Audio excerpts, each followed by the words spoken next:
Morning student. So last lecture we start the chapter that is organism and population. In that we start the abiotic factor and we already studied the abiotic factor that is the temperature. The temperature, some organisms are euthermal and some organisms are stenothermal, and we talking about that examples also. Today we are going to study the second abiotic factor, that is the water. It is essential raw material for the photosynthesis. Means, so it is for the photosynthesis. So when the plant get water, it may be the less amount or the large amount, it gives more productivity, and which is very important for the living organisms. All the enzymatic actions, our enzymes are made up of hydrolytic enzymes. Okay, and to break down of that hydrolytic enzymes, we need the water. Water is also useful for the transport of food waste. Our body is made up of 90% of the water. In that, blood is very important. Blood consists of the plasma, and that plasma consists of the water. And that plasma is important to transfer the nutrients or different types of material from one place to the another, or from one organ to the another organ. So this is very important for the our body or a living organism. So water is very essential. Water is also act as the elimination of nitrogenous waste. Okay, so in nitrogenous waste, that it may be the ammonia, uric acid or urea, they are go outside the body with the help of this water. So water is very essential. In desert condition, we know that in desert area there is a loss of or very less amount of water is available there. So at that condition also some living organisms are survive there, and they has their adaptations. We will learn in adaptation, that is the desert adaptation. But we have to remember there that in desert condition there is a less availability of water is there. The productivity and distribution of plant is also heavily dependent on the water. Soil में भी water होता है, उसे कहते हैं कि soil water, which is also called as the holard. Holard means the whole water capacity, and that holard is also consist of the chresard and echard water. Okay, so हम पहले देखेंगे कि क्रिसार्ड यानी that water is available to the plant. Soil में ऐसा कौन सा water है कि जो प्लांट एब्सॉर्ब कर सकता है, जो भी वाटर हो कि जो वाटर वो सॉइल एब्सॉर्ब कर सकती है, उस वाटर को कहते हैं ग्रिसार्ड वाटर. जैसे कि कैपिलरी वाटर, सॉइल में थीन टाइप्स की कैपिलरीज फॉर्म होती है, बहुत थीन टाइप्स की. उस थीन टाइप की कैपिलरीज में वाटर जो कि प्लांट के लिए अवेलेबल है या फिर प्लांट उसे एब्सॉर्ब कर सकती है उस स्मॉल कैपिलरीज के through. Okay, which is called as the chresard water. But कुछ ऐसे वाटर है सॉइल में कि जो प्लांट एब्सॉर्ब नहीं कर पाते, उसे बोलते हैं echard water, means not available to the plant. So ऐसा कौन से वाटर है सॉइल में कि जो प्लांट एब्सॉर्ब नहीं कर पाते, तो उसमें है gravitational water. Gravitational water means कि जो वाटर सॉइल में बहुत डीप है, इतना डीप है कि जो प्लांट उसे एब्सॉर्ब नहीं कर पाता. नेक्स्ट है हाइग्रोस्कोपिक वाटर. ऐसा वाटर है जो कि water absorb into the surface, जो कि सॉइल के कुछ पार्टिकल को अडहेर है और या उसे सराउंडिंग को एब्सॉर्ब है. Because of that the plant can not absorb that water. Okay, that's why it is called as a hygroscopic water, which is also not available to the plant. Next water है water of crystallisation. Soil में कुछ ऐसे भी water हैं कि जो crystals form में है. क्रिस्टल्स फॉर्म की वजह से वो वाटर प्लांट एब्सॉर्ब नहीं कर पाते. एंड द लास्ट है कि run of water. Run of water means कि ऐसा वाटर है कि जो फ्लो हो रहा है सॉइल में या सॉइल पर से फ्लो हो रहा है, रनिंग हो रहा है, तो वो वाटर भी प्लांट एब्सॉर्ब नहीं कर पाता. Water just flow off, because of that plant cannot absorb it. Okay, so chresard water means the water which is available to the plant, and ICARD means not available to the plant. For example, gravitational, hygroscopic, or water of crystallization. This is about the water. Water, it forms the major constituent of all living cells. Water की capacity और water का texture हम किस पे depend करते हैं कि उसकी concentration of the salt. Concentration of the salt उसे कहते हैं कि सैलिनिटी. ओके, सो जैसी वाटर की सैलिनिटी, वहाँ पे उस तरह के एनिमल्स जो वहाँ एडजस्ट हो सकते या फिर वो सैलिनिटी टॉलरेट कर सकते, वो वहाँ पे सर्वाइव हो सकते हैं. जैसे कि कौन से टाइप के वाटर है, देखिए, डिपेंड अपॉन द सैलिनिटी. अगर सैलिनिटी लेस दैन 5% है तो वो फ्रेश वाटर है. मतलब फ्रेश वाटर में सैलिनिटी लेस दैन 5% है. मरीन वाटर में मरीन वाटर में 30 to 35% सैलिनिटी होती है. उसे मरीन वाटर बोलते हैं. मरीन वाटर यानी कि सी या ओशियन का जो कि नमकीन पानी होता है उसे मरीन वाटर बोलते हैं. उसकी सैलिनिटी कितनी होती है, 30 to 35%. और जो जिसमें सैलिनिटी मोर देन 100% है उसे बोलते हैं हाइपर सलाइन लगून्स.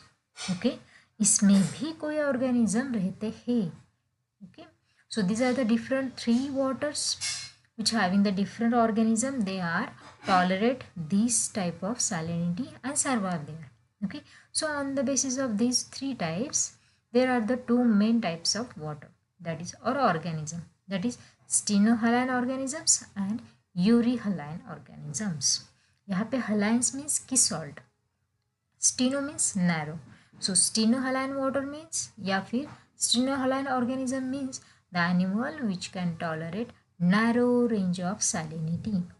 ऐसे ऑर्गेनिजम्स की जो छोटे से फ्लक्चुएशन हुआ वाटर के सैलिनिटी में तो भी वो टॉलरेट कर सकते हैं. जैसे कि सिर्फ फ्रेश वाटर लीजिए आप. फ्रेश वाटर में रहने वाले ऑर्गेनिजम्स 1 से लेके 5% तक टॉलरेट कर सकते हैं सैलिनिटी और वो वहाँ पे सर्वाइव हो सकते हैं. वैसे ही हम सी वाटर का या फिर सी ओशियन या फिर मरीन वाटर का ले सकते हैं. वहाँ के एनिमल वहाँ पे सर्वाइव हो सकते हैं. क्यों? क्योंकि वो टॉलरेट कर सकते हैं salinity near about 30 to 35% salinity. Okay, so सिर्फ मरीन वाटर के जो ऑर्गेनिजम्स हैं, this are the example of stenohaline. सिर्फ फ्रेश वाटर के ऑर्गेनिजम्स हैं, this are the example of stenohaline. Okay, क्योंकि उनमें सिर्फ नैरो रेंज ऑफ सैलिनिटी की डिफरेंसेस हैं और वो टॉलरेट कर सकते हैं. Next is the euryhaline. Euryhaline means the animal which can not tolerate which can tolerate the high range of salinity. Means ऐसे भी कोई ऑर्गेनिजम्स है कि जो high range of salinity tolerate कर सकते. हाई रेंज मीन्स कि अगर वो ऑर्गेनिज्म फ्रेश वाटर का है, ओके, फ्रेश वाटर का ऑर्गेनिज्म जो कि लेस दैन 5% सैलिनिटी में रहता है, वो एग देने के लिए मरीन वाटर में आ जाता है. देखिए, 5% से लेके 30% तक वो टॉलरेट कर सकता है सैलिनिटी.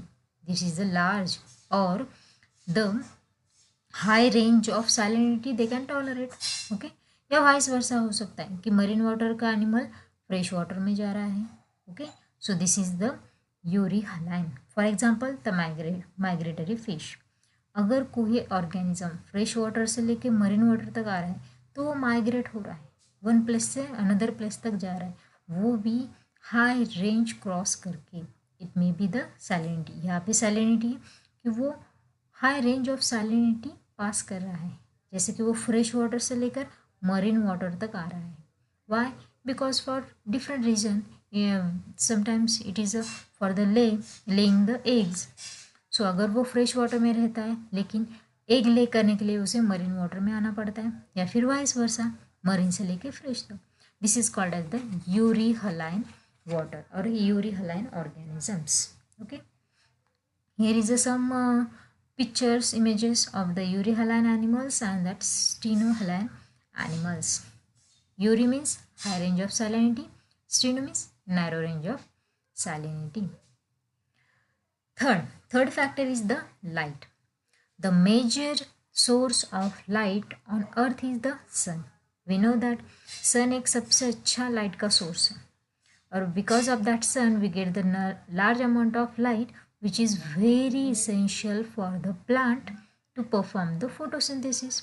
हमें पता है कि बहुत सारे प्लांट्स है कि जो with the help of that light they can photosynthesis occur there, and they produce the energy, and that energy or that plant is product for the living things or living organisms. So certain plants become adapted to the perform photosynthesis under very low light since they are constantly overshadowed by the tall trees. इसका मतलब कि कुछ ऐसे plants है कि जिनको light ज़्यादा चाहिए। ओके, कुछ ऐसे प्लांट है कि जिनको शैडो लाइट चाहिए, कि जो बड़े प्लांट के नीचे ही सर्वाइव हो सकते हैं, जिनको लाइट की डेफिशिएंसी या फिर लाइट की थोड़ी less amount of light is survive, और less amount of light they can tolerate high amount of light और लेस अमाउंट ऑफ लाइट। कुछ ऐसे भी फ्लावर्स हैं जैसे कि many plants also depend on the light for their flowering. कुछ ऐसे भी फ्लावर्स हैं कि जिनको लाइट नहीं चाहिए, जैसे कि रात को खिलने वाले फूल्स। कुछ ऐसे प्लांट्स हैं कि जिनके फ्लावर्स नाइट को ही ब्लूमिंग होते, और कुछ ऐसे फ्लावर्स हैं कि जो डे टाइम को ही ब्लूमिंग होते हैं या खुलते हैं। उसे बोलते हैं कि फोटो पीरियोडिज्म। जैसे कि फोटो पीरियोडिज्म मतलब लाइट डिपेंडेंट एक्टिविटीज़। लाइट की डिपेंडेंट की वजह से जो फ्लावरिंग में एक्टिविटीज़ होती है उसे बोलते हैं photo periodism. Okay, the next one is the availability of the light on land is comparatively higher than that in the water. Light की जो कैपेसिटी और कॉन्सेंट्रेशन कैपेसिटी है लैंड पे वो हायर है as compare to the water. अगर water में से आप लाइट पास करेंगे तो वो कम है as compare to the land. Light is important for the bird like poultry. जैसे कि बर्ड में पोल्ट्री है, पोल्ट्री में अगर लॉन्ग टाइम उनको लाइट दिया जाए तो उनकी एग लेइंग कैपेसिटी जो है वो की अच्छी हो जाती है, उनकी जो एग्स है उनकी साइज़ बढ़ जाती है, न्यूट्रिटिव हो जाती है। Okay, so egg laying capacity और egg laying for poultry it is very important for the light, और light is very important for the poultry for the egg laying. Next is some organisms are diurnal and some organisms are nocturnal. Diurnal means कि वो active होते हैं कब, day time को। Why? Because they want the light. But some organisms which are active during the night because they avoid the light. Okay, this is the habit in number of organisms. Diurnal organism पे हम बहुत सारे ले सकते कि जो day time पे active है, लेकिन नेचुरल में जैसे कि कॉकरोच है, बैट है, कि जो नाइट टाइम में ही एक्टिव होते because they avoid the light. Okay, so it is also depend upon the light. Fourth, that is the last abiotic factor, that is the soil. Soil is also called as the adiabatic factor. Adiabatic factor. Okay, the nature and composition of soil differs from one place to the another depending upon the climate. We know that हर एक place की soil अलग अलग होती है depending upon their उसका climate कैसा है, वहाँ का वेदर कैसा है, देन सॉइल डेवलपमेंट मेथड कैसी है, उसके हिसाब से हर जगह की सॉइल ये अलग अलग होती है। Okay, so characteristic feature, soil का कैरेक्टरिस्टिक फीचर क्या है कि water holding capacity, that is a soil water, then soil air and particle size. हमने देखा है कि सॉइल वाटर मीन्स कि जिसमें क्रिसार्ड और इकार्ड होता है, यानी कि water holding capacity available for the plant and not available for the plant, which is we already study in the soil water. और एक बात है उसमें कि yes that soil water and soil air means कुछ ऐसे सॉइल्स हैं कि जिसमें पार्टिकल साइज पे डिपेंड है, उनकी पार्टिकल साइज जितना बड़ा या जितना छोटा होगा उतने ही उनके सॉइल एयर्स या फिर सॉइल वाटर की कैपेसिटी अलग अलग होंगी। ओके, देन उसमें है कि पीएच, ये जो है सिल्ट, क्ले, फाइन सैंड और coarse sand, granules. Silt means कि बहुत फाइन सॉइल, क्ले मीन्स उससे भी फाइन, उससे थोड़ा ज़्यादा, फाइन सैंड मीन्स कि वो आप फाइन सॉइल नहीं है। फिर कोर्स सैंड है, फिर ग्रैन्यूल्स है कि उसमें उसके पार्टिकल्स बढ़ रहे हैं। जैसे कि पार्टिकल्स बढ़ेंगे उतनी उसकी एयर स्पेसेस बढ़ेंगी, बट वाटर होल्डिंग कैपेसिटी कम होती जाएंगी। जैसे हम यहाँ पे एग्जांपल दे सकते हैं कि see here one more example is there. Yes, sand water की पार्टिकल दे सकते हैं यहाँ पे, कितनी लार्ज है, उसमें एयर स्पेसेस ज़्यादा है। अगर एयर स्पेसेस ज़्यादा होंगी तो वाटर होल्डिंग कैपेसिटी कम होंगी, क्योंकि हमने पहले ही बोला था कि वाटर कहाँ पे स्टोर किया जाता है, कौन से क्रिसार्ड में देखा था हमने क्या, कि कैपिलरीज में वाटर स्टोर किया जाता है, या कैपिलरीज का वाटर प्लांट इजीली एब्सॉर्ब कर लेते हैं। कैपिलरी चाहिए, उसमें स्मॉल स्पेस चाहिए कि जहाँ पे वाटर एब्सॉर्ब हो सकता है। लेकिन सैंड में एयर स्पेसेस ज़्यादा है। ये देखिए, this is a white, this is a air space and that air space, see जो वाइट है एयर स्पेस, एयर स्पेस ज़्यादा है। एयर स्पेस ज़्यादा है मतलब उनकी वाटर होल्डिंग कैपेसिटी कम है। Okay, here is the silt, silt is the see, there is a very minute space is there, so there is a water holding capacity ज़्यादा होगी। वैसे ही हम नीचे भी देख सकते हैं, सैंड के पार्टिकल्स देखिए ज़्यादा है या फिर बड़े हैं, because of that particle air space भी बड़े होंगे, सो वाटर कैपेसिटी कम होगी। जितना पार्टिकल उनका कम स्मॉल होंगे उतनी उनकी वाटर होल्डिंग कैपेसिटी ज़्यादा हो सकती है। Okay, so this is about the soil. One more thing is that the soil having the pH, which is most important part. pH having the soil pH is common, that is 5.5 to 6.5, slightly acidic pH having that soil. Okay, and soil capacity, as we know that कि ज़्यादा particles या size जितना बड़ी होगी particles की उतनी उसके air space ज़्यादा होंगे, but the water holding capacity कम होगी।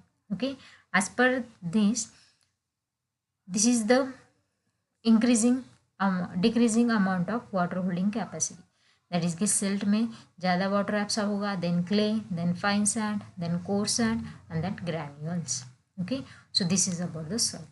सो in that we study the fourth abiotic factors, and the last one is how minerals come into the soil. See here, pedogenesis. Pedogenesis means the weathering of rocks. कैसे कि mineral soil में add होते, कैसे होते हैं, by the two methods, that is paedogenesis and the humification. So here is the pedogenesis and humification. Paedogenesis means weathering of rocks, rock से जो rock से बिकॉज ऑफ द वेदर, अगर बहुत एक्सट्रीम हीट कंडीशन हो और again वो cool condition में हो जाए, so it becomes that rocks become get in converted into the minerals and add into the soil. Okay, so pedogenesis occurs in physical, chemical and biological ways और biological factors. Physical में क्या होता है कि extreme hot condition से cool condition में चला जाए तो वो रॉक्स दैट गेट ब्रेक्स और क्रैक आ जाती है उनमें, और that minerals are mix with the soils.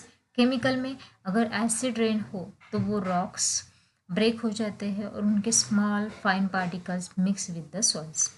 और लास्टली की बायोलॉजिकल, बायोलॉजिकल मीन्स कुछ ऐसे ऑर्गेनिजम्स हैं कि जो रॉक पे सर्वाइव करती है, जैसे कि lichen grow on the rocks. Okay, and they also secrete the acidic level और acidic organism, acidic some chemicals. So because of the chemical, that rock get crack. One more thing is that when the rock get crack, so अगर ये rock है और वो crack हो गया, तो crack होने के बाद उस रॉक में अगर एक सीड आ गया, okay, and that seed get germinate, germinate होने के बाद उस सीड का साइज बढ़ जाता है, and because of that size it increases, the rock get break down. okay, so ये break down हो जाता है. so seed germination होने के कारण वो rock break हो जाता है, and break होने के बाद रॉक्स के जो भी मिनरल्स है वो सॉइल में मिक्स हो जाते हैं. This is called as the pedogenesis. And next is the humification. Humification means the organic material which get added, and that organic material slowly decomposed by bacteria to ultimately release those minerals, which is called as the humification. So this is all about the abiotic factors which is present in the environment and which affect the living organism to adjust within that environment.